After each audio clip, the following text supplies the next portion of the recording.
Dr. Huebner here, speaking about female pattern baldness. So female pattern baldness is when a female will inherit a gene from either their mom's side or their dad's side.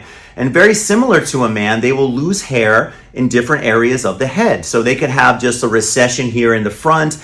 They may have diffuse thinning all the way through, even crown thinning or vertex thinning on the top.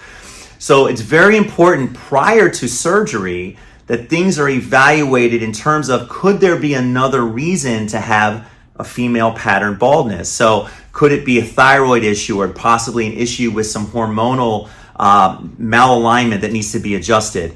So this is all something that we're very versed in here at Natural Transplants. Female hair loss is very distressing for females, maybe even more so than males, because it's just not supposed to happen in females, whereas a male could lose hair and maybe it's a little more socially acceptable.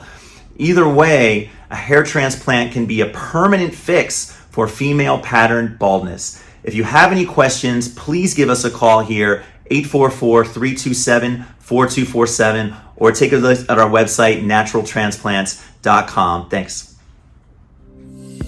Take the first step to better hair. Call 844-327-4247 to schedule your free virtual consultation.